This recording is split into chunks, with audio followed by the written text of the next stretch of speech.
अस्सलाम वालेकुम जी दोस्तों, क्या हाल चाल है? सब भाई ठीक है।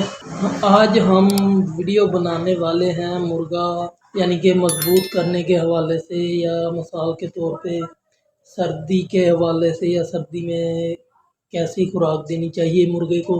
और भाईजान, मुर्गे को तैयार करने के लिए जो खुराक देनी है या बाजरा देना है, इसका क्या हाल है, क्या इसका तरीक़ाकार है, ये हम आपसे शेयर करेंगे। और जब मुर्गा मिसाल के और जब मुर्गा हमने पेड़ पे ले जाना होता है, उस दौरान बाजरा या गंदम या जो भी ताकत के लिए मुर्गे को जो भी ताकत के लिए कोई भी चीज़ देनी है, उसका क्या हाल है और क्या देना चाहिए, ये हम आपसे आज शेयर करने वाले हैं जी।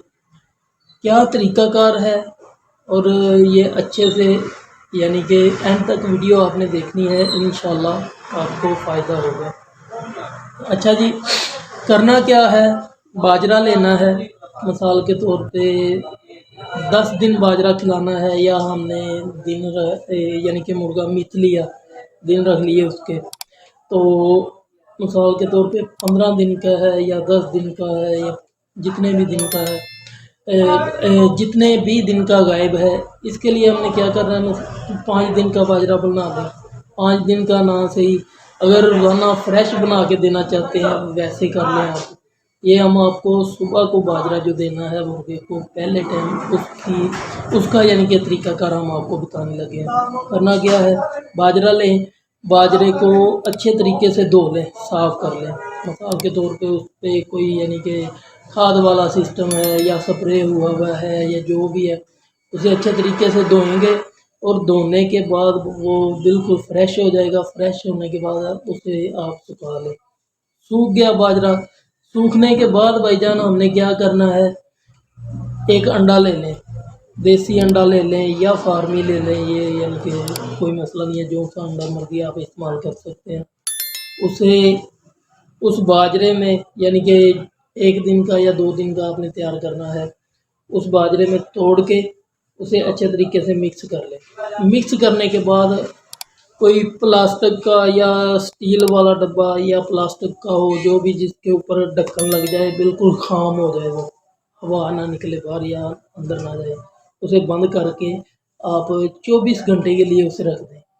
और जब 24 घंटे के बाद आप उसे खोलेंगे डब्बे को, वो जो बाजरा है वो सारा, वो जो अंडा है बाजरा उसे सारा पी जाएगा, यानी कि वो खुश्क हुआ पड़ा होगा और बाजरा एक जान हो जाएगा बिल्कुल। यानी कि उसे हाथ के साथ अलग-अलग हर दाने को हमने अलग-अलग से करना है, अलग कर दिया, फिर वो सुबह के टाइम आप अपने मुर्गे को वो बाजरा खिलाएं। इंशाल्लाह मुर्गा आपका बहुत मजबूत हो जाएगा। मजबूत होने के बाद वो भाईजान ताकत का यानी कि एक समझ लो कि वो ऐसा फार्मूला है कि बहुत ताकतवर हो जाएगा मुर्गा। तो ये है असल जो बाजरा मिसाल के तौर पे शौकीन हज़रात या शिकारी खिलाते हैं अपने मुर्गे को तैयारी के दौरान, उसमें ये गेम होती है, ये तरीक़ाकार है, यानी कि ताकत के लिए बहुत ही अच्छा है। मजबूती यानी कि लोहा बन जाएगा आपका मुर्गा। और ये बड़ा तजर्बेकार नुस्खा है, और लोग इसे यानी कि बड़े शौकीन जो है ना, ये वही करते हैं जिन्हें पता है। हर बंदा ये नहीं करता, थोड़ा सा मेहनत वाला काम है। मुर्गा गर्म भी होगा, ताकत से भी भरपूर होगा, हर लिहाज से। जब आप यानी कि 5 से 7 दिन खिलाएंगे ना, आपको खुद ब खुद रिजल्ट यानी कि आपके सामने आ जाएगा।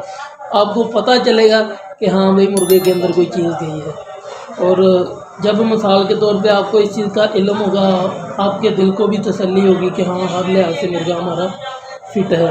और बाकी जो खुराकें हैं वो अलहदा टॉपिक हैं, उस पर भी वीडियो बनाएंगे, यानी कि इसके साथ और क्या देना है, या बादाम या मुरब्बा या क्या चीज़ देनी है, इस पे यानी कि अलहदा एक टॉपिक है, वो अलहदा बनाएंगे वीडियो। तो लिहाजा आप ये छोटा सा जो अमल है ये करें। हाँ, एक आखिर में बात बताता चलूँ कि डिवर्मिंग लाजमी कर लिया करें, मुर्गे का पेट यानी कि साफ़ कर लिया करें। ये करेंगे तो जो भी खुराक हम देंगे, जो भी यानी कि वो खाएगा, उसको हर चीज़ वो लगेगी, अगर हम साथ में डिवर्मिंग करते हैं। क्योंकि खुराक भी देते रहें, उसके मैदे में पोट में कीड़े हों, तो फिर हम जो मर्ज़ी खिलाते रहें, भले شنگرا بھی کھلا دیں تو اس کا کوئی اثر نہیں ہوگا۔ تو اس چیز کا خاص خیال رکھا کریں، جب بھی ہم نے مرغا تیار کرنا ہے مرغے کو ایک بار صاف لازمی کر لیا کریں بھائی۔ اچھا جی، دعاؤں میں یاد رکھیے گا۔ اللہ حافظ۔